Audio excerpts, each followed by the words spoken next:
Good evening everybody, a very good evening to all of you बच्चों। Welcome to Creatrix YouTube channel and we are live with the Lakshya GATE 2022 batch power system.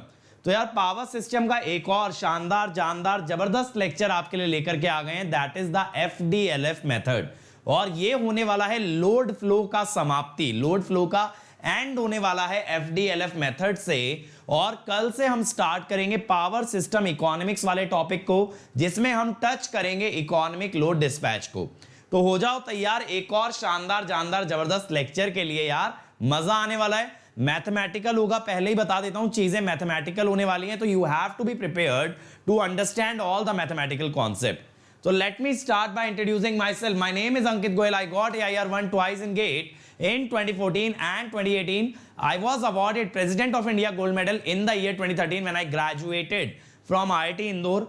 Till date, I have trained more than 1 lakh students in the online and the offline classes and presently working as a director at an academy for GATE department. अब यार ये तो बातें हुई मेरे बारे में, but what matters the most? What matters the most is that we have an organization which is more of a mission or revolution to empower each and every student in this country to get free quality education, है ना। तो हम चाहते हैं हर बच्चे तक ये education पहुंचे, हर बच्चे को फायदा मिले। और जो बच्चा ये सपना देखने में भी घबराता है कि मैं कुछ मचा सकता हूं लाइफ में, मैं भी बाकी बच्चों के बराबर पहुंच सकता हूं, उसको ये हौसला मिले कि यस मेरे साथ कोई है, मैं अकेला नहीं खड़ा हूं, and that somebody is Unacademy which is unmatchable, unbeatable and uncomparable. अब देखो यार, हमारे तो फ्री इनिशिएटिव सिर्फ यूट्यूब तक रिस्ट्रिक्टेड नहीं है, they are also available on the Unacademy learning app. आपको बस क्या करना है, अनअकैडमी ऐप पे जाना है और वहां पे कोई भी फ्री इनिशिएटिव को क्लिक करके you simply have to use the code Ankit ESE to access any free initiative.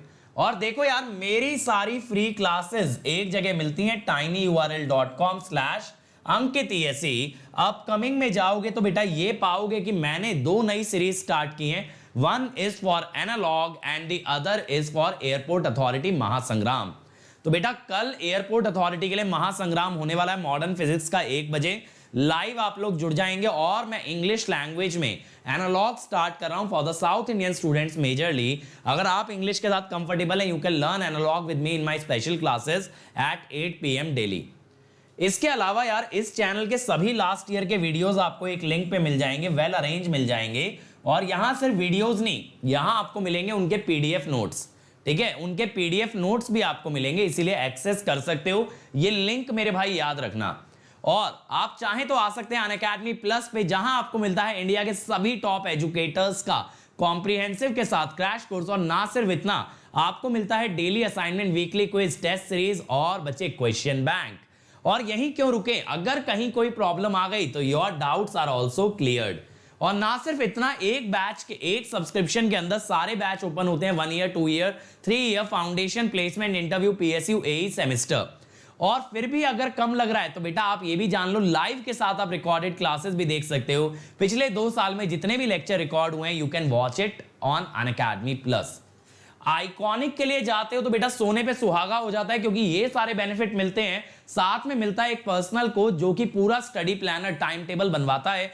Teachers आपको पर्सनली मेंटोर करते हैं, गाइड करते हैं। आपके टेस्ट का आपको सेपरेट एनालिसिस देके बताया जाता है, आपकी strength, weakness, study material extra, और एक डेडिकेटेड टीम जो इमीडिएटली करती है डाउट आंसर। अब अगर यहां पे आप कोड लगाते हो मेरे बच्चों अंकित ESE, तो आपको मिलता है इमीडिएट 10% का डिस्काउंट। तो मेरे बच्चों फ्री हो, प्लस हो, आइकॉनिक हो, सब चीजों पे एक ही कोड चलता है, that is our Ankit ESE, Ankit ESE, ठीक है। इसके अलावा मेरे भाई, अगर आप ये सोच रहे हो कि YouTube से क्यों आना चाहिए, क्यों YouTube से हमें प्लस पे आना चाहिए, क्योंकि बेटा YouTube पे सिर्फ मिलेगा कंटेंट, सिर्फ मिलेंगे लेक्चर, बल्कि अनअकैडमी पे मिलेगा माहौल, एक एनवायरनमेंट जो कि आपकी ग्रोथ कराने में बहुत इंपॉर्टेंट है। क्योंकि जब आप सीरियस स्टूडेंट्स और सीरियस टीचर्स के बीच पढ़ते हो तो ऑटोमेटिकली आपकी लर्निंग एक्सपोनेंशियली इंक्रीज होती है, and learning can only take you further. तो बेटा अगर आगे जाना चाहते हो तो Unacademy can take you at a much faster pace as compare to YouTube. YouTube से रैंक लाना पॉसिबल है, बट बेटा टॉप रैंक अगर लाना है और आपके अंदर हुनर है तो आपके लिए बेस्ट प्लेटफॉर्म है अनअकैडमी प्लस। और आप देख सकते हो कितने सारे बेनिफिट्स आपको मिल जाते हैं एक सिंगल सब्सक्रिप्शन में। और अगर आप जानना चाहो क्या नया हो रहा है अनअकैडमी पे, तो बेटा एक नया बैच आ रहा है कल से सुबह 7 बजे मैं स्टार्ट कर रहा हूं कल से एनालॉग इलेक्ट्रॉनिक्स। क्या स्टार्ट कर रहे हैं Ankit sir? Analog electronics at 7 AM। और 31 मार्च से विशाल सर भी जुड़ जाएंगे विद कंट्रोल सिस्टम। अब बेटा अगर आप अंकित ESE कोड से ज्वाइन करते हो तो 1 ईयर का फीस होगा 27,225, 18 मंथ्स 34,650, 2 ईयर 39,600। और बेटा मैं तो ये बोलूंगा 2 इयर्स के लिए जाना ताकि मल्टीपल एग्जाम क्रैक कर पाओ। और गजब की बात ये, यू डोंट हैव टू पे फीस एट वंस, आप इसको 12 इक्वल EMI में डिवाइड करके पे कर सकते हैं। आइकॉनिक के लिए जाते तो 1 ईयर का फीस होता है 45,225 और 2 ईयर का 66,600। अगेन बेटा 2 ईयर के लिए जाना, डेबिट कार्ड पे 12 इक्वल EMI में पे कर सकते हो और एंजॉय करो सब्सक्रिप्शन को। कोई फाइनेंशियल लोड लेने की जरूरत नहीं है, because we are with you, Unacademy is with you. चलो इसी बात पे कर लेते हैं मेरे भाई शुरुआत आज के लेक्चर की। तो कल मैंने आपको बता दिया था भैया न्यूटन राफसन के बारे में, मैंने जैकोबियन बता दिया था, जैकोबियन की सब मैट्रिक्स आपको बता दी थी। और मैंने आपको बताया था जैकोबियन के अंदर 4 सब मैट्रिक्स होती हैं, J1 J2 J3 J4। हमने बात कर ली थी इनके साइज के बारे में, इनके ऑर्डर के बारे में, बट आज बात करेंगे इनकी वैल्यू को लेके। तो सबसे पहले मैं बात करता हूं J1 को लेके। J1 क्या था भाई? J1 था del P by del delta. अब बेटा J1 जो है ना, ये मैट्रिक्स है, ये क्या है? एक सब मैट्रिक्स है। तो इसके अंदर डायगोनल और ऑफ डायगोनल दोनों तरह के एलिमेंट होंगे। अब जो डायगोनल एलिमेंट होगा उसका ऑर्डर क्या होगा? I, I, यानी del PI by del delta I, ith बस की पावर, ith बस की पावर और ith बस का एंगल। आमिर बेटा कल ही तो हमने न्यूमेरिकल लगाए थे, कल ही तो न्यूमेरिकल लगाए थे, और इसका कंप्लीट न्यूमेरिकल पूछा भी नहीं जाता। देखो कंप्लीट न्यूमेरिकल लगवाऊंगा ना तो 1 घंटा सिर्फ इसके क्वेश्चन के लिए मुझे चाहिए। तो देखो ith बस की पावर और ith बस का वोल्टेज। अब आप जानते हो पावर का फॉर्मूला हम डिराइव किए थे VI VK YI के cos थीटा I के plus delta K minus delta I, हमने ये डिराइव किया था। इसमें मैं ith और बाकी की टर्म्स को सेपरेट करता हूं। देखो K1 से N तक जा रहा है, इसमें ith टर्म को मैंने अलग कर लिया, ith टर्म को मैंने अलग कर लिया, तो K not equal to I आ गया और ith टर्म ये आ गई। अब आप कहोगे सर ऐसा क्यों किया? सर आपने ऐसा क्यों किया उसका रीजन बताता हूं। क्योंकि बेटा देखो ith टर्म में ना डेल्टा I आया नहीं। क्यों नहीं आया? क्योंकि डेल्टा K और डेल्टा I जब बराबर हो गए तो कट गए। सोच के देखो ना, अगर K को ही I डाल दोगे तो delta I minus delta I तो कैंसिल हो गया। अगर मैं डायरेक्टली इसे डिफरेंशिएट करता तो ये फैक्ट मुझे कभी समझ नहीं आता कि ith टर्म में डेल्टा I है ही नहीं। अब जब मैं डिफरेंशिएट करूंगा तो सेकंड टर्म का डेरिवेटिव आएगा 0 और फर्स्ट टर्म का डेरिवेटिव, कॉस का डेरिवेटिव क्या आएगा? माइनस साइन, लेकिन यहां भी एक माइनस है तो माइनस माइनस प्लस, तो बेटा ये आ गया प्लस साइन। अब आप ये जानते हो कि सर साइन वाली जो टर्म है ना वो रिएक्टिव पावर में आती है, बिल्कुल जायज बात है, लेकिन बेटा रिएक्टिव पावर में ये ith वाली टर्म भी तो आनी चाहिए। आप ये तो बोल रहे हो, बिल्कुल सही बोल रहे हो कि सर रिएक्टिव पावर में साइन आता है, लेकिन मेरे बच्चों रिएक्टिव पावर में साइन के साथ साथ यहां समेशन 1 से n जाना चाहिए, ith term must also be included. तो मैंने क्या किया, ith टर्म ऐड और सब्ट्रैक्ट कर दी। ये ith टर्म कैसे निकाली? यहां k को I डालो जरा, theta II plus delta I minus delta I, तो क्या बनेगा? साइन थीटा II, यही बनेगा। तो बेटा मैंने जो ith टर्म आनी चाहिए थी ना उसको ऐड सब्ट्रैक्ट किया, ऐड किया तो समेशन के अंदर इंक्लूड कर लिया। ठीक है, मैं क्या बोल रहा हूं? Addition is included in summation, is included in summation. ठीक है, एडिशन को मैंने समेशन में इंक्लूड कर दिया। अब यहां पे जो सब्ट्रैक्शन वाली टर्म थी ये बच गई। अब ये जो सेकंड टर्म है सर, ये रिएक्टिव पावर है, गलत, ये नेगेटिव ऑफ रिएक्टिव पावर है। अगर आपको याद हो रिएक्टिव पावर का जो टर्म आया था उसमें माइनस साइन बाहर आया था, इसीलिए यहां पे क्या आया भाई, minus Q I, minus Q I. अब बात है सर चलो डायगोनल एलिमेंट आ गया, ऑफ डायगोनल कैसे निकालोगे? डायगोनल तो आ गया, ऑफ डायगोनल कैसे निकालोगे? अगर डायगोनल बेटा i कॉमा आई था तो ऑफ डायगोनल i कॉमा के कर लेते हैं। तो J1 i comma k is del P I by del delta k. ऐसे एग्जाम्पल लो, एक एग्जाम्पल लो, मान लो J1 1,2 निकालना है, 1,2 निकालना है, तो 1,2 में पावर फर्स्ट बस की लोगे और एंगल किसका लोगे, सेकंड बस का। अब यहां देखना यार, समेशन के अंदर ना जो k है वो 1 से n तक जा रहा है, लेकिन मुझे एंगल सिर्फ किसका लेना है, सेकंड बस का। ध्यान से सुन लो मेरी बात को, यहां पे अगर आपको पावर का डेरिवेटिव डेल्टा 2 के रेस्पेक्ट में लेना है तो k 1 से n तक जा रहा है, इसमें एक जगह ये 2 से भी गुजरेगा, 1 के बाद 2 आएगा ना, लेकिन बेटा k की वैल्यू 2 तो बस एक ही बार होगी। सोच के देखो, k 1 2 3 4 5 6 7 8 चलता जा रहा है, तो इसमें 2 से तो एक ही बार गुजरा, यानी सिर्फ एक ही ऐसी टर्म है जिसमें डेल्टा 2 आएगा। तो जब आप डेरिवेटिव लेते हो ना तो पूरे सम से कोई फर्क नहीं पड़ेगा, डेरिवेटिव में बस एक इकलौती टर्म आएगी, कौन सी वाली, जिसमें डेल्टा के लाई कर रहा होगा।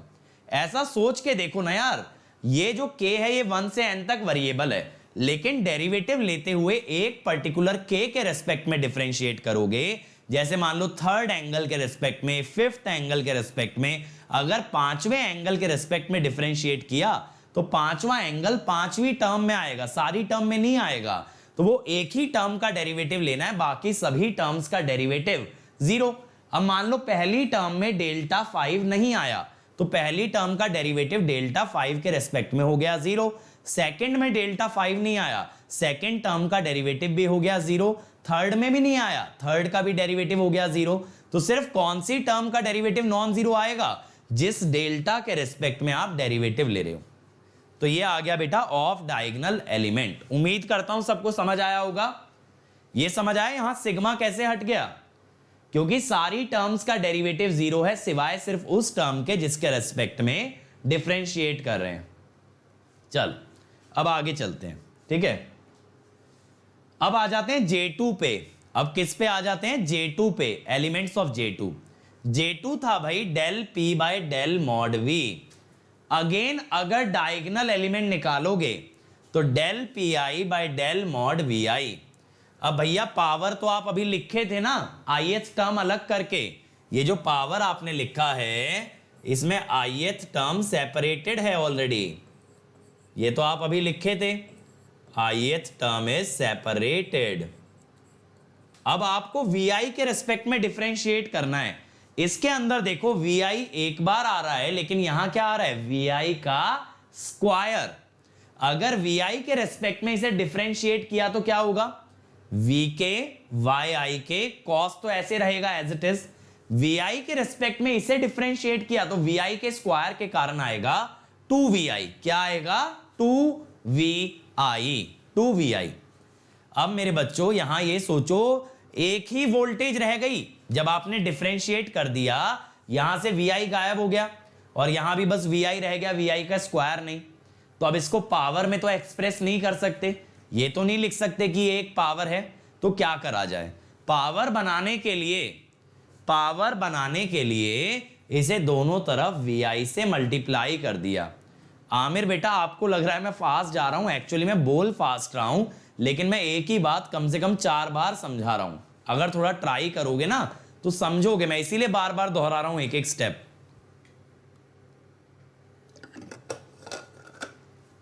अब देखो मैंने क्या बोला, अगर इसे पावर बनाना है तो यहां 2 वोल्टेज होनी चाहिए, vi और vk।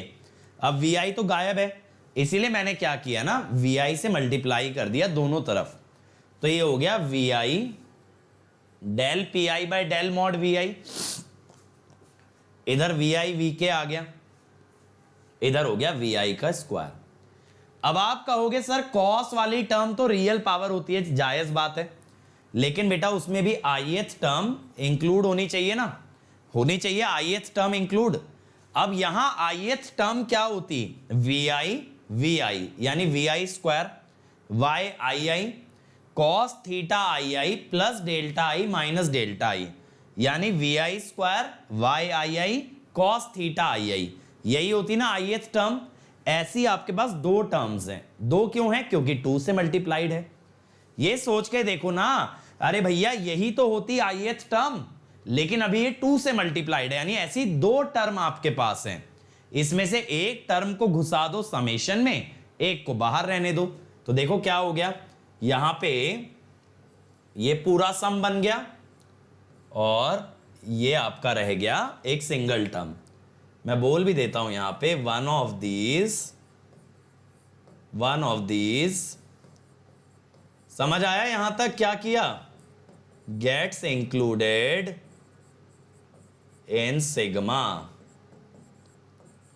जल्दी बोलो भाई, समझ आया यहां तक।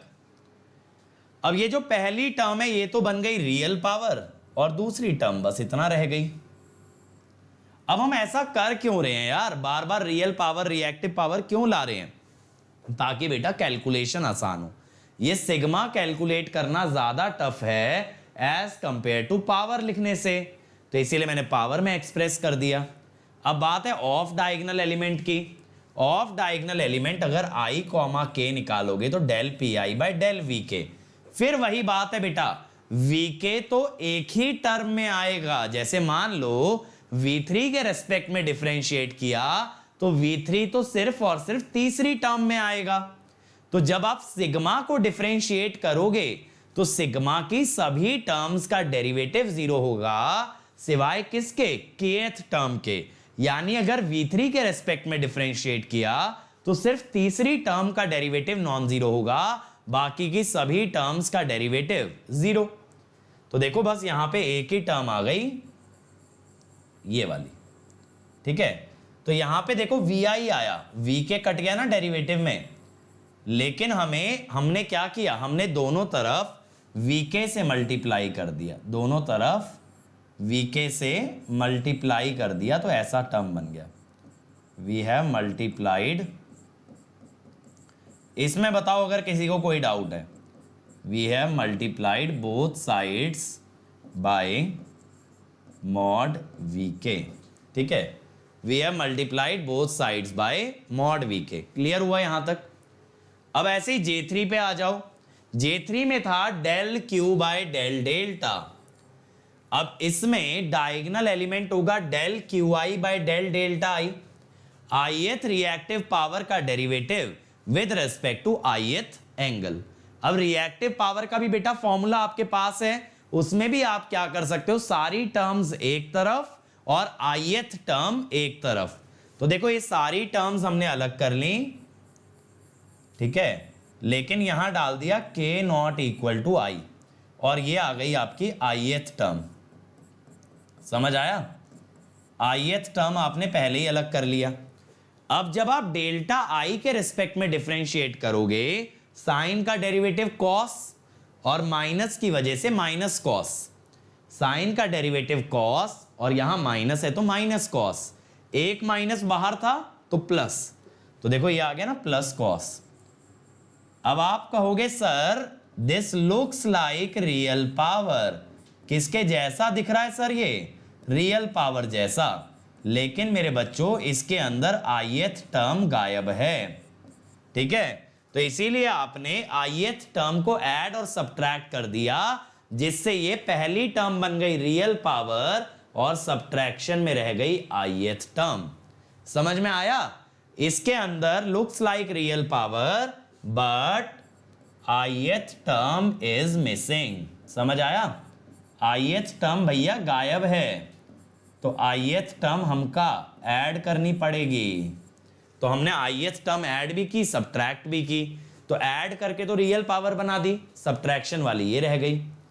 अब ऑफ डायगोनल देखो, del Q I by del delta k, again बेटा डेल्टा के बस एक ही टर्म में आएगा। अगर एक ही टर्म में आएगा तो बाकी सभी टर्म्स का डेरिवेटिव 0। अब डेल्टा के रेस्पेक्ट में डेरिवेटिव क्या होगा, साइन का डेरिवेटिव कॉस, तो ये आ गया भाई माइनस एज इट इज रह गया। डेल्टा आई में तो माइनस साइन भी था ना, तो डेरिवेटिव में एक माइनस आ गया था, लेकिन डेल्टा के में तो प्लस साइन है, तो डेरिवेटिव में क्या आएगा प्लस, और बाहर वाला माइनस एज इट इज आ जाएगा। बताओ भाई ये J3 चमका, J3 चमका या नहीं चमका? प्योर मैथमेटिक्स से बेटा, यहां कोई ऐसा खास लॉजिक नहीं है, ना ही यहां कोई ऐसी बात हम लोग कर रहे हैं जिसमें बहुत दिमाग लगाने की जरूरत पड़े। चमका यहां तक? चलो J4, अब J4 है भाई del Q by del mod V। Diagonal element के लिए ith बस की रिएक्टिव पावर, ith बस का वोल्टेज, ठीक है, ith बस का वोल्टेज अगर लोगे तो ith टर्म सेपरेट है ना, ith टर्म हमारी सेपरेट है, लो भैया ith टर्म सेपरेट कर ली। अब इसके अंदर ith के रेस्पेक्ट में डिफरेंशिएट करोगे तो vi हट जाएगा, vi स्क्वायर का डेरिवेटिव लोगे तो 2vi आ जाएगा। लीजिए भाई, अब आप बोलेंगे सर मजा नहीं आया, क्योंकि ये बन सकती है रिएक्टिव पावर, इसके अंदर टैलेंट है रिएक्टिव पावर बनने का, लेकिन मिसिंग क्या है, vi। क्या मिसिंग है, vi। तो आपने क्या किया ना, vi को दोनों तरफ मल्टीप्लाई कर दिया, देखो है ना। अब इसमें भी आपने क्या किया, इसका एक टर्म समेशन में ले जाओ, कंसीडर वन ऑफ टू इन सम। तो देखो यहां पे k नॉट इक्वल टू आई नहीं आया, यहां पे देखो k नॉट इक्वल टू आई था ना, लेकिन जब आप एक टर्म इंक्लूड कर लिया ith वाली अंदर तो k नॉट इक्वल टू आई नहीं आया, वो हट गया। अब ये बन गई भैया रिएक्टिव पावर, तो ये आ गया आपके पास, ये आ गया ना। ऑफ डायगोनल के लिए वीके के रेस्पेक्ट में डिफरेंशिएट किया, अगेन बात वही है कि भैया वीके सिर्फ और सिर्फ एक ही टर्म में आवत है, तो वीके जब एक ही टर्म में आ रहा है तो वही टर्म का डेरिवेटिव होगा, बाकी सबका जीरो। इसीलिए ना सिग्मा हट गया, क्योंकि सिग्मा में जितनी भी टर्म्स थी सबका डेरिवेटिव हो गया जीरो, तो एक ही टर्म का डेरिवेटिव बचा भाई। अब आपने क्या किया, आपने दोनों साइड मल्टीप्लाई कर दिया v k, multiply both sides by v k, ठीक है ना, ठीक है जी सर। अब बच्चों एक चीज देखना, जब आपने J2 निकाला तब भी आपने वोल्टेज मल्टीप्लाई किया था, जब आपने J4 निकाला तब भी आपने वोल्टेज मल्टीप्लाई किया, यानी आपने J2 J4 ना डायरेक्टली नहीं निकाला, आपने J2 J4 डायरेक्टली नहीं निकाला, आपने बल्कि J2 J4 में वोल्टेज मल्टीप्लाई करके निकाला।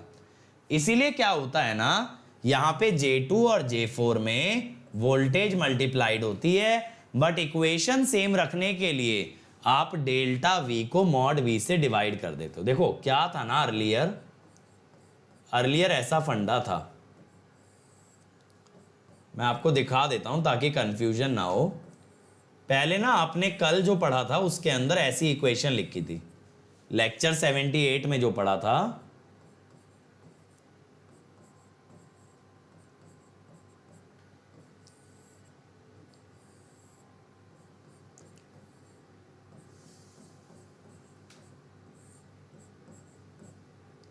ठीक है, ऐसा कुछ था, सॉरी बस इतना, ठीक है ना।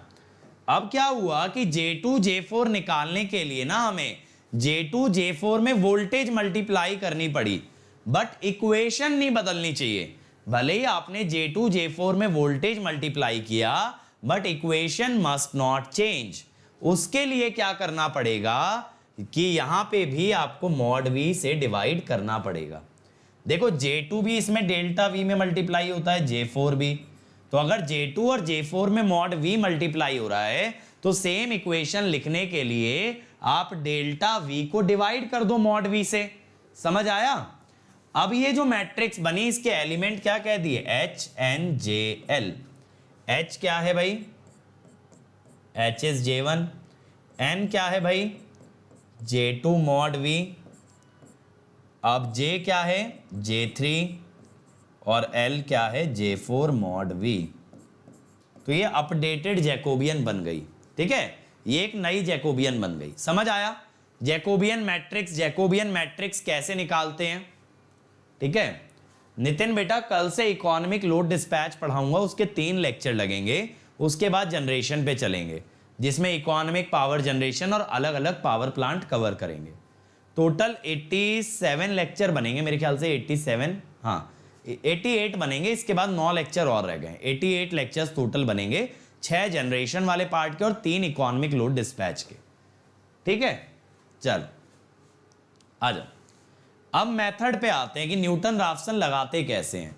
गॉस सीडल की तरह ही बेटा सबसे पहले तो वाई बस बनाएंगे, सबसे पहले वाई बस, इटरेशन काउंट रखेंगे 0 और 1 रख लेंगे हम टॉलरेंस रख ली। अब टोटल बसेस हैं n, जिसमें से एक है स्लैक बस और इसके बाद m-1 है पीवी बस।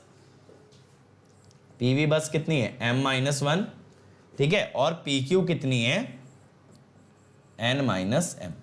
ये हम करते हैं ना, पहली बस को हम लोग मान लेते हैं पीवी स्लैक, उसके बाद m को मान लेते हैं पीवी और उसके बाद की सब होती है PQ। डिस्ट्रीब्यूशन ऑटोमोबिशन बेटा ये होगा डिस्ट्रीब्यूशन का ऑटोमेशन। ऑटोमेशन का मतलब है कितनी पावर कैसे डिस्ट्रीब्यूट होगी, कौन कितना जनरेट करेगा, ये सारी चीजें ऑटोमेटिकली कंप्यूट होती हैं, उसे डिस्ट्रीब्यूशन ऑटोमेशन बोलेंगे। चलो अब स्टेप टू का क्या मतलब है, इसमें क्या करेंगे, इसमें बेटा फ्लैट स्टार्ट मानेंगे। आप जानते हो पीवी बस में हमें डेल्टा एज्यूम करना पड़ता है 0 और PQ बस में वोल्टेज का मैग्नीट्यूड और वोल्टेज का एंगल दोनों एजम्पशन पे लेके चलना होता है। पीवी बस में सिर्फ एंगल एज्यूम करना है और PQ बस में मैग्नीट्यूड और एंगल दोनों एज्यूम करना है।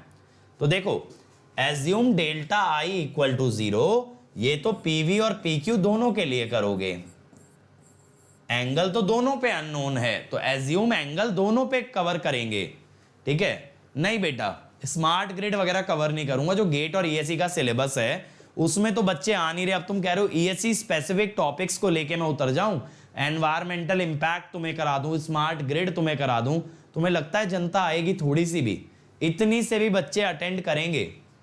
तो बेटा मैं इतना बेवकूफ नहीं हूं कि ऐसे टॉपिक्स कवर करूं जिसमें अटेंडेंस ही नहीं होगी। 1-2 बच्चों के लिए अगर यूट्यूब पे पढ़ाया जाए ना तो टाइम वेस्टेज है, जबकि मुझे प्लस पे यहां से ज्यादा 100 गुना बच्चे मिल जाते हैं।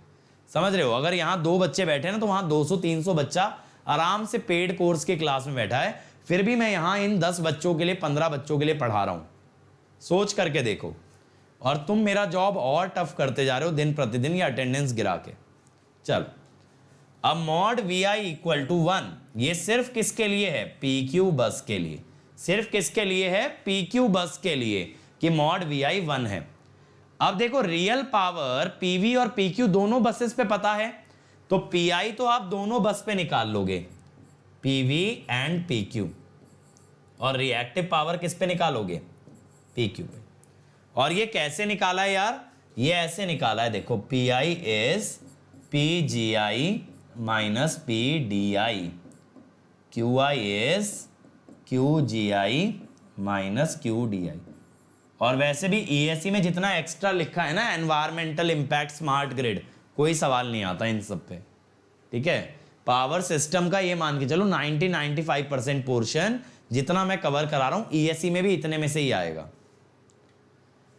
अब स्टेप 4 के अंदर क्या है, आपको रियल और रिएक्टिव पावर, 1 मिनट जस्ट,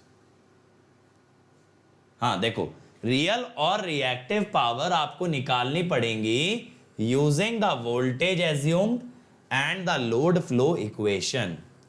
अब सर ये लोड फ्लो इक्वेशन क्या है, मैं लिख देता हूं, PI calculated is sigma mod VI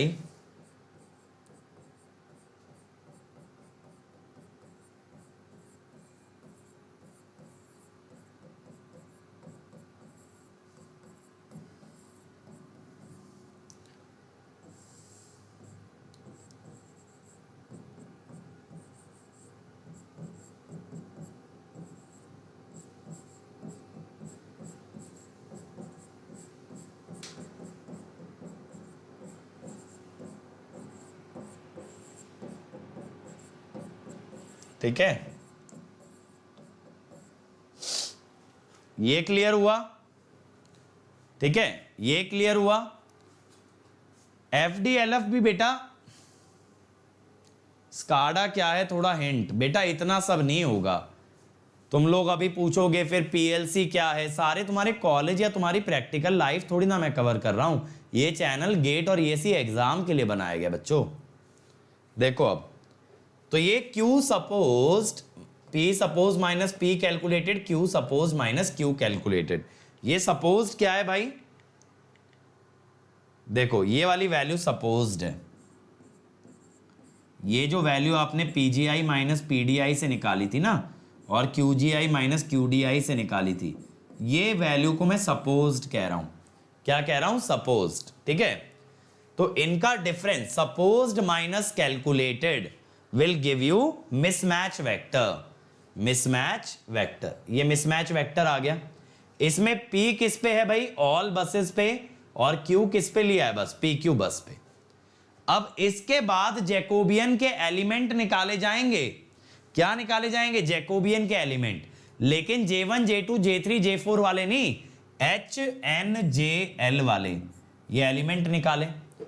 अब न्यूटन राफसन ने क्या बोला कि भैया करेक्शन वेक्टर जो है, करेक्शन वेक्टर जो है वो कैसे निकलेगा? Jacobian inverse into mismatch vector.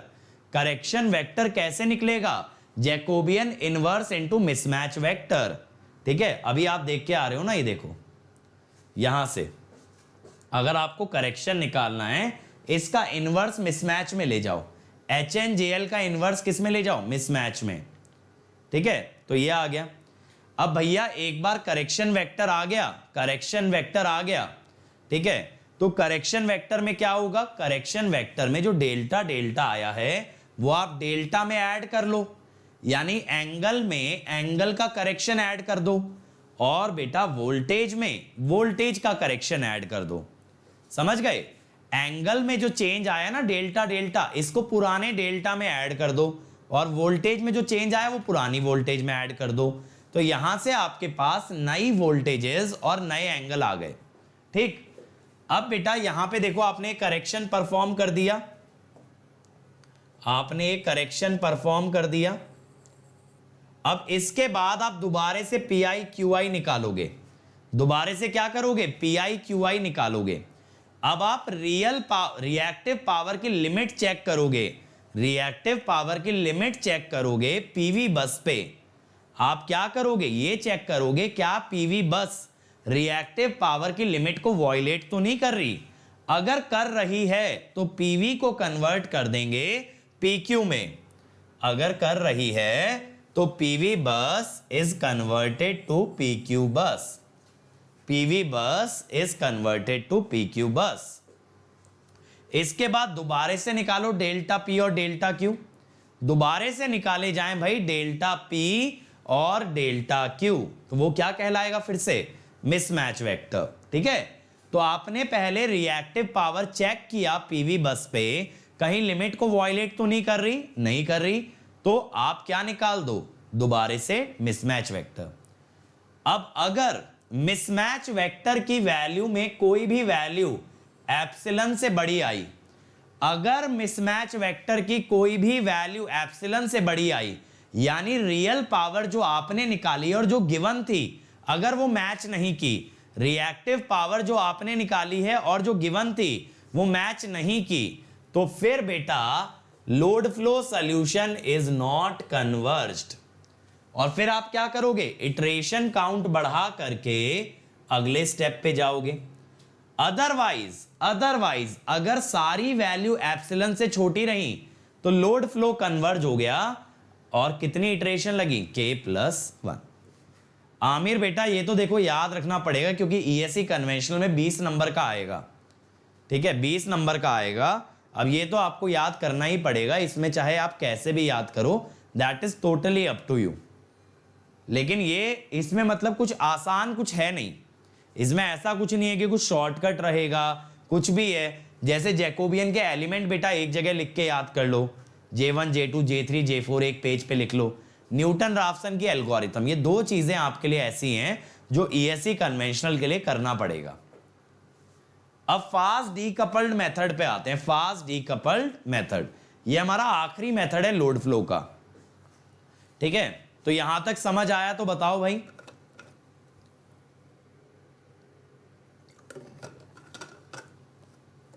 अब देखो यार, ये मेथड जो है ना न्यूटन राफसन से ही डिराइव्ड है, लेकिन यहां डीकपलिंग की जाती है। हम क्या कहते हैं, रियल और रिएक्टिव पावर की इक्वेशन मिक्स है। कैसे मिक्स है? रियल पावर भी वोल्टेज मैग्नीट्यूड और एंगल पे डिपेंड करती है, रिएक्टिव पावर भी वोल्टेज मैग्नीट्यूड और एंगल पे डिपेंड करती है। तो ये दोनों इक्वेशन क्या है, मिक्स हैं। क्या हम इनको डीकपल कर सकते हैं? क्या हम इनको अलग अलग कर सकते हैं?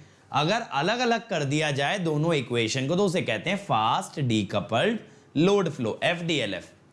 अब देखो हम यहां पे क्या कहते हैं, that variation of P with respect to V is very less, या ये कह दो real power is insensitive to mod V। Real power is insensitive to mod V। या तो ये बोल दो रियल पावर मॉड V के साथ वेरी नहीं करती या इनसेंसिटिव है। बेटा जो मैं बिटली वाला लिंक बताता हूं, बेस्टी स्टेटस, उस पे जाओ, सारे नोट्स मिल जाएंगे।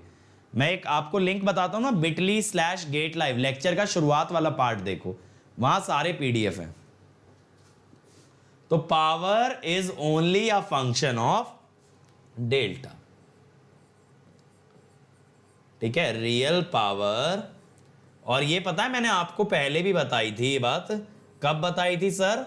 जब बेटा मैंने आपको ये बताया था ना कि पावर एंगल इक्वेशन में रियल पावर को मैक्सिमाइज सिर्फ डेल्टा के रेस्पेक्ट में क्यों करते हैं, तब मैंने आपको ये बताया था रियल पावर मॉड V के साथ ज्यादा नहीं वेरी करता। किसके साथ वेरी करता है? डेल्टा के।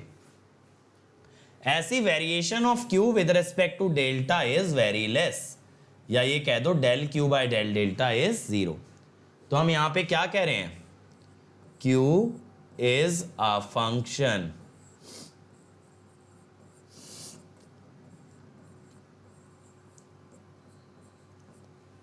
of mod V। Q is the function of mod V। Shubham, तुम्हें ऐसा लगता है कि मुझे YouTube पे पढ़ाना चाहिए एनालॉग? ऑनेस्टली बताना बेटा कि 12, 13, 15 बच्चों के लिए मुझे एनालॉग जैसे सब्जेक्ट को उठा लेना चाहिए और पढ़ाना चालू कर देना चाहिए। जबकि मुझे ये पता है पिछले 2-1.5 साल के एक्सपीरियंस से, 1 साल के एक्सपीरियंस से, कि शुरू की 10 क्लास में बच्चे आते हैं, 11वीं क्लास से बच्चा गायब हो जाता है।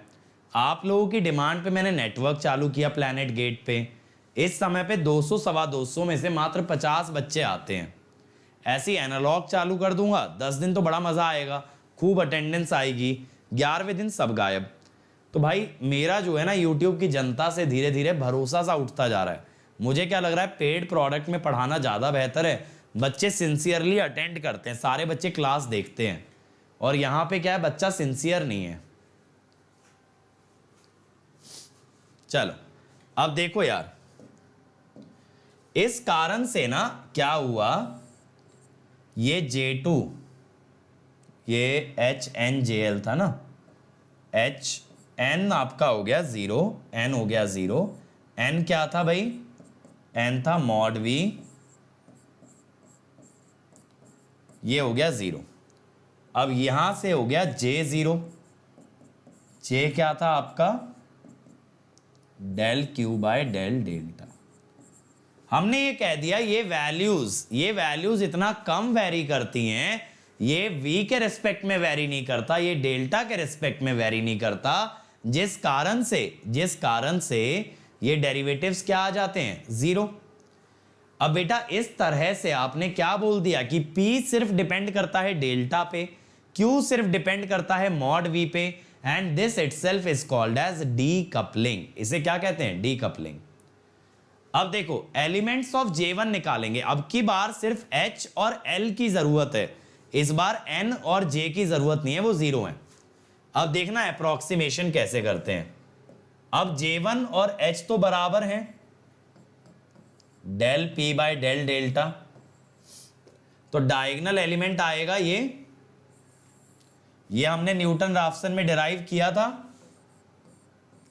किया था ना भाई derive, this was derived in newton Raphson method. अब सर अप्रोक्सीमेशन क्या करते हैं इसके अंदर?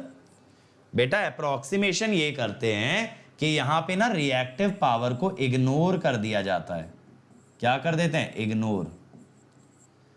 तो यहां पे टर्म क्या बची? Y I I sine theta I I.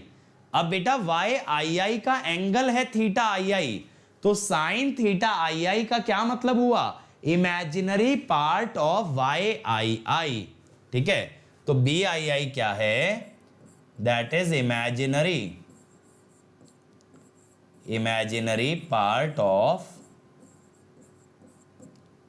Mod Y I I. ठीक है, imaginary part of mod Y I I. ठीक है, या मॉड हटा दो वाई आई आई। ठीक है, अब इसके बाद ऑफ डायगोनल एलिमेंट। ठीक है, इसके बाद of diagonal element J1 I comma के, ये निकाला था हमने, ये हमने निकाला था भाई, डेराइव किया था न्यूटन राफसन में, डेराइव किया था भाई न्यूटन राफसन में। अब यहां ये एज्यूम कर लेते हैं delta K minus delta I is zero, delta K minus delta I is zero. तो यहां क्या बचा? साइन थीटा आई के। अब वाई आई के साइन थीटा आई के, वाई आई के साइन थीटा आई के क्या आएगा? बी आई के, इमेजिनरी पार्ट ऑफ वाई आई के। एक चीज बताओ शुभम, तुम ये कह रहे हो बेटा हाँ ये तो सही है लेकिन करवा देते तो अच्छा रहता, तो बेटा करवाऊं किसके लिए जब बच्चे ही नहीं है? या तो ये है कि खाली पीली बस इतना टाइम है मेरे पास कि मैं YouTube पे वीडियो बनाता रहूं, 10 बच्चे मुझे देख रहे हैं और आराम से अपनी क्लास चल रही है। आप एक चीज सोचो यार, टाइम एक ऐसा रिसोर्स है जो कि लिमिटेड है, चाहे आपके पास और चाहे मेरे पास। तो हम सबको अगर लाइफ में आगे बढ़ना है या अपना कुछ भी जिंदगी में अचीव करना है तो इस समय का बहुत सही यूज जरूरी है। अब बेटा अगर इस समय में 1 घंटे में मैं 100 बच्चे या 200 बच्चे पढ़ा सकता हूं, तो उस 1 घंटे में अगर 200 बच्चों का भला हो सकता है तो वो 10 बच्चों के लिए वो 200 बच्चों का क्यों नुकसान किया जाए? अब एक चीज सोच के देखना यार, आप लोगों को पढ़ाने के लिए पता है मेरी हेल्थ पे कितना कंस्ट्रेंट आता है। इस टाइम पे मेरी डेली में 6 क्लास होती हैं, 7.5 घंटे से 8 घंटे मैं डेली लाइव क्लास लेता हूं। ठीक है, डेली में 7.5 से 8 घंटे लाइव क्लास लेता हूं। अब मैं कल से एक और क्लास इसमें ऐड कर लिया हूं, तो मेरी टोटल क्लासेस कल से 8.5 9 घंटे की हो गई हैं, 8.5 से 9 घंटे डेली। अब बेटा अगर मैं हेल्थ को इतना कॉम्प्रोमाइज करके साइड रख के, सारी पर्सनल लाइफ को साइड रख के पढ़ा रहा हूं, तो एटलीस्ट इतना एक्सपेक्ट करना कैसे गलत हो सकता है कि बच्चे आए? सोचने वाली बात, गजब करते हो। देखो ये वो वाली बात है, अब किसी ने मान लो भंडारा लगाया, अब उसने क्या किया ना, तकरीबन 100 किलो की आइटम बनवा ली, 100 किलो हलवा, 100 किलो सब्जी, 100 किलो पूड़ियाँ, ऐसे बनवा लिया। आए मात्र 10 लोग खाने, हो गया ना वेस्ट, हो गया सारा का सारा एफर्ट वेस्ट, सारी मेहनत वेस्ट, सारा रिसोर्स वेस्ट। तो फिर बेटा जब कोई चीज़ फ्री मिल रही है, जैसे लंगर लगता है, भंडारा लगता है, कुछ भी फ्री मिल रहा है, अब फ्री में अगर लेने वाला ही नहीं होगा तो फ्री देने का फायदा क्या? कोई भी प्रोडक्ट मैन्युफैक्चर तब होता है जब उसकी मार्केट डिमांड होती है। अब अगर मैं यहाँ लेक्चर को मैन्युफैक्चर कर रहा हूँ, कंटेंट मैन्युफैक्चर कर रहा हूँ, तो सप्लाई के लिए डिमांड तो होनी चाहिए। जब डिमांड नहीं तो उसकी सप्लाई का करेंगे क्या? सोचने वाली बात है। बेसिक समझो ना, ये तो जिंदगी का लॉजिक है। अब देखो एलिमेंट्स ऑफ एल, ये भी हमने न्यूटन राफसन में डिराइव किया था। एल क्या था? ये था mod v J4, mod v into del Q by del mod v. अब ये हमने न्यूटन राफसन में निकाला था, इसमें भी बेटा यही करो, क्यू आई को छोटा मान लो। ठीक है, ये भी कहां निकाला था? Derived in newton Raphson. Q I को छोटा अगर मान लिया तो Y I I sine theta आई आई, ये क्या होगा?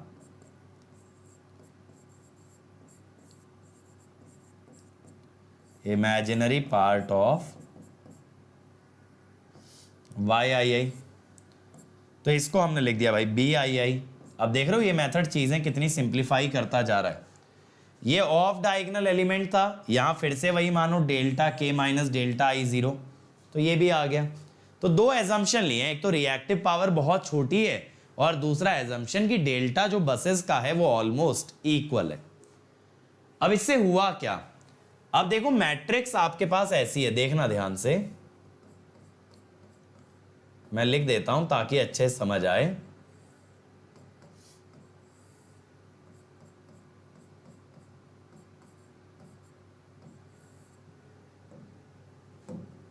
ये वाले दोनों एलिमेंट 0 हो गए थे ना,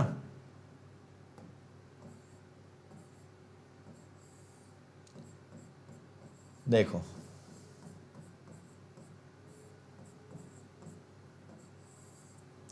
तो डेल्टा P क्या हुआ, H into delta delta, delta P क्या हुआ, H इंटू डेल्टा डेल्टा। अब H तो अभी आप निकाले हो, देखो ये निकाला H हमने, यहां पे आया VI square BII, VI VK BIK, ये था H।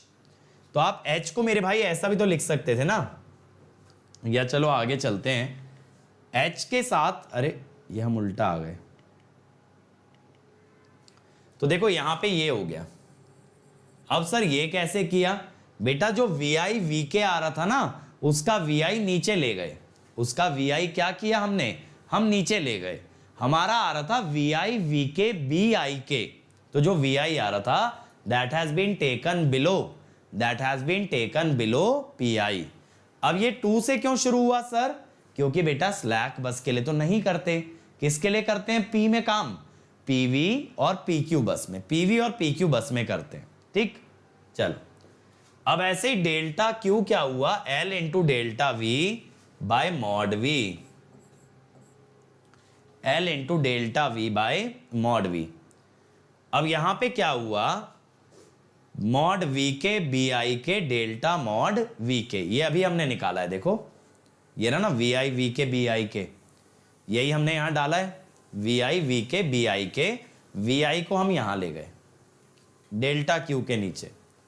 अब यहां मॉड VK को अगर 1 रख दें, मॉड VK को अगर 1 रख दें, तो डेल्टा PI वाली इक्वेशन ये आ गई और डेल्टा QI वाली ये आ गई, ठीक है। तो बेटा यहां पे क्या है, यहां पे ना डेल्टा मॉड VK को हमने 1 कर दिया है, जिससे ये इक्वेशन सिंप्लीफाई हो गई है। अब आप क्या लिखोगे, delta P by delta mod V is B dash into delta delta. B dash क्या है, ये वाली टर्म, इसको B डैश लिख लिया विद अ माइनस साइन, ठीक है। और ऐसे delta Q is B double dash, ये कौन सी टर्म है sir, B double dash, B double dash ये वाली टर्म है। अब डेल्टा Q कौन सी बसेस पे होगा बेटा, PQ बसेस पे, और डेल्टा P किस पे होगा, PV PQ दोनों पे। तो यहां PV प्लस PQ की बात चल रही है, इसीलिए देखो ऑर्डर में क्या आ रहा है, n-1 यानी टोटल माइनस स्लैक, और यहां पे सिर्फ बात चल रही है PQ की, PQ की बात चल रही है।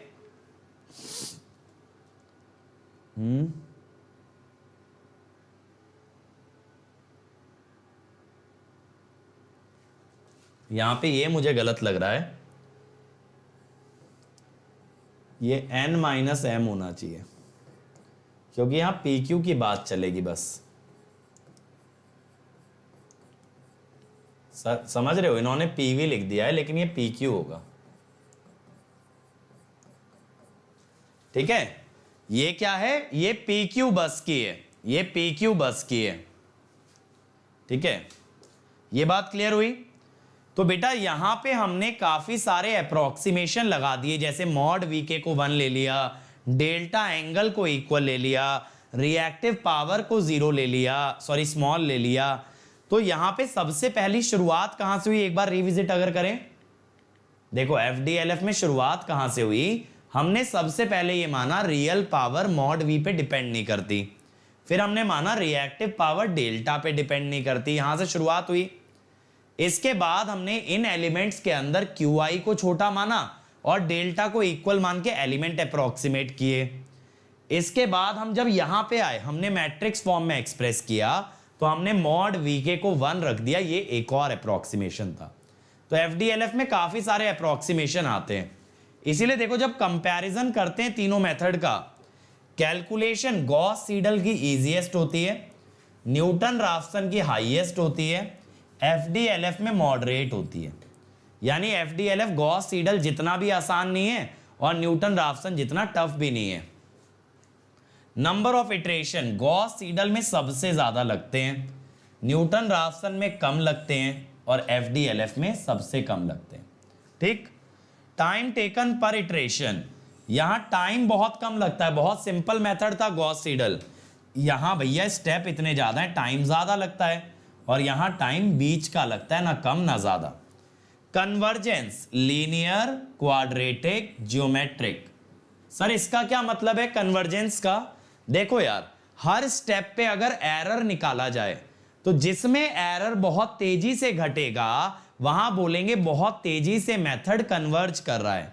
अगर हम लीनियर की बात करें तो एरर एक स्ट्रेट लाइन की फॉर्म में गिरता चल रहा है। क्वाड्रेटिक की बात करें तो अगर पहले एरर 0.1 था, अगली बार स्क्वायर हो गया 0.01, उसके अगली बार फिर से स्क्वायर हो गया 0.0001, दैट इज क्वाड्रेटिक। अगर जो एरर है वो ज्योमेट्रिक प्रोग्रेशन की तरह गिरे, जैसे 0.1 फिर आधा हो गया 0.05, फिर आधा हो गया 0.025, फिर आधा हो गया 0.0125, उसे कहेंगे ज्योमेट्रिक।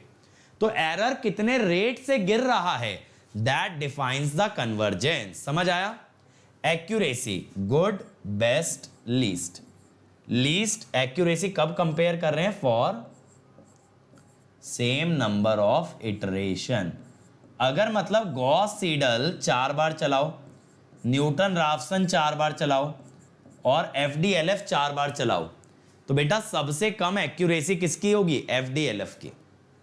अब गॉस सीडल और न्यूटन राफसन में कुछ और भी फर्क है। क्या फर्क है? गॉस सीडल में convergence depends on the choice of slack बस। ठीक है, यानी स्लैक बस अगर आपने गलत बस को मान लिया तो हो सकता है आपका आंसर ही सही ना आए, तो स्लैक बस सही चूज करना जरूरी है। और ऐसे ही गॉस सीडल के अंदर अगर बसेस बढ़ाते हो तो नंबर ऑफ इटरेशन बहुत तेजी से बढ़ता है। अगर मान लो 5 बसेस के क्वेश्चन में 10 बार सॉल्व करने पे आंसर आ जाता, तो वहीं 10 बस के क्वेश्चन में ज्यादा बार रिपीट करना पड़ेगा।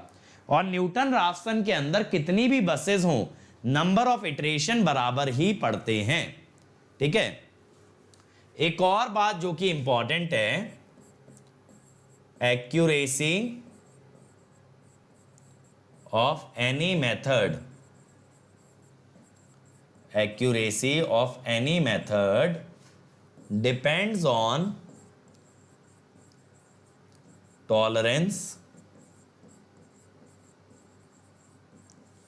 But not assumptions. बेटा आप एजम्पशन कुछ भी ले रहे हो, एक्यूरेसी उस पर डिपेंड नहीं करती, बल्कि किस पे करती है कि आप टॉलरेंस कितना ले रहे हो, आप कितने एरर को आप टॉलरेट कर सकते हो, उस पर डिपेंड करती है। ठीक है, अनअकैडमी पर विंडो खोल देंगे, पढ़ लेंगे मतलब। चलो अब ये वाला क्वेश्चन देखो यार, Gauss Seidel has the following disadvantages, tick the incorrect statement. बताओ भाई जल्दी से। Unreliable convergence, slow convergence, choice of slack bus, a good initial guess. Disadvantage कौन सी है इसमें से कौन सी इनकरेक्ट है, कौन सा ड्रॉबैक नहीं है, फटाफट बताओ। Which of the following statements is not a drawback of Gauss Seidel? बताओ भाई, आया किसी का आंसर? क्या होगा आंसर? Will be D. ठीक है, क्योंकि वी ऑलवेज एज्यूम 1 एंगल 0। भाई मेथड कोई भी हो, इनिशियल गेस क्या होता है?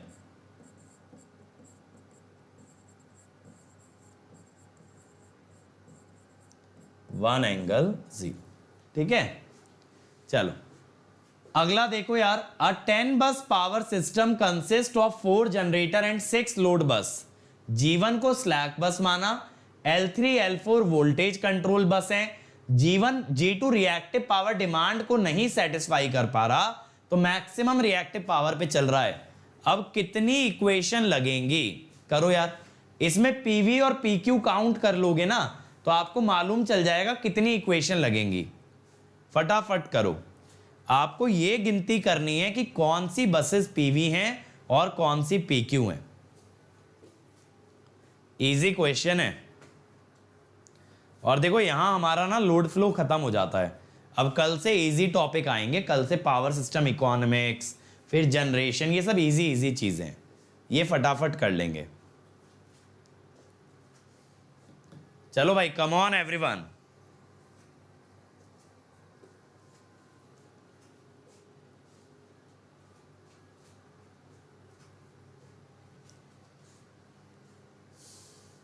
चलो भाई बनाओ, इसका आंसर क्या आएगा? नहीं आ रहा किसी का? देखो G1 तो है स्लैक, G2 मैक्सिमम पावर पे ऑपरेट कर रहा है तो PQ में चला जाएगा मैक्सिमम रिएक्टिव पावर पे। G3 G4 को क्या लोगे? PV। अब L3 L4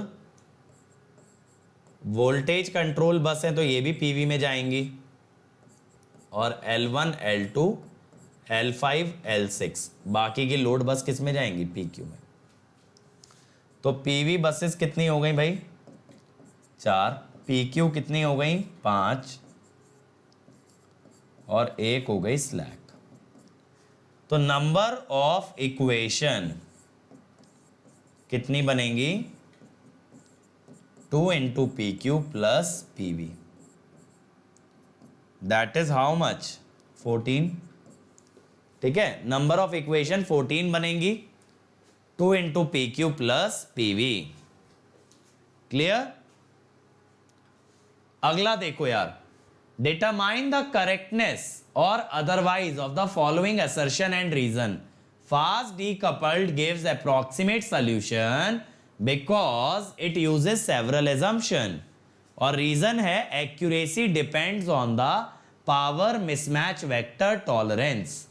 तो देखो रीजन सही है, मैंने आपको बताया था अभी अभी, एक्यूरेसी हमेशा किस पे डिपेंड करती है? टॉलरेंस पे। ये तो सही है। तो बेटा आप ये नहीं बोलोगे FDLF का आंसर अप्रॉक्सीमेट आता है, क्योंकि अगर आप टॉलरेंस बराबर ले रहे हो तो आंसर की एक्यूरेसी बराबर आएगी, फिर आप मेथड कोई भी लगाओ। अगर आप बराबर टॉलरेंस लेके चल रहे हो तो एक्यूरेसी बराबर आनी है। तो इसका आंसर क्या है? Assertion is false, reason is true. ठीक है, डी आएगा। ये गलत कह रहा है। एक्यूरेसी किस पे डिपेंड करती है? सिर्फ और सिर्फ इस पे कि आप टॉलरेंस कितना ले रहे हो। ठीक है भाई, तो यहां एंड होता है हमारा लोड फ्लो। अब हम लोग कल मिलेंगे same time 9:30 PM with economic load dispatch. अब देखो, अगर आप अंकित ESE कोड लगाते हो यार तो आपका 1 ईयर का फीस है 27,225, 18 मंथ्स 34,650, 2 इयर्स 39,600। 2 ईयर के लिए जाओ, पर मंथ कॉस्ट आपका मिनिमम रहेगा and you can avail it on EMI without any interest. अगर आइकॉनिक के लिए जाते हो यार तो 1 ईयर का फीस होगा 45,225, 2 ईयर का होगा 66,600। अब 2 ईयर के लिए जाओगे तो per month cost is minimum and you can avail it on EMI without any interest. अब ये मेरी अनअकैडमी आईडी है यार, अनअकैडमी ऐप पे मुझे फॉलो कर लेना और यहां से मेरे साथ चैट भी कर सकते हो। और ये है मेरा टेलीग्राम चैनल t.me/gateair1। तो यहां आपको PDF मिल जाएंगे। बाकी मेरा अनअकैडमी मेरा इंस्टाग्राम और फेसबुक है SSG IIT, वहां पे आप मुझे फॉलो कर सकते हो। इसके अलावा मेरे भाई आप लोग मेरे को मेरे टेलीग्राम ग्रुप पे भी आ सकते हो, दैट इज अंकित गेट। ठीक है, चलो। So thank you everyone, do like share subscribe and comment guys. और बेटा बेल आइकन को जरूर दबा देंगे ताकि नोटिफिकेशन आते रहें। Thank you.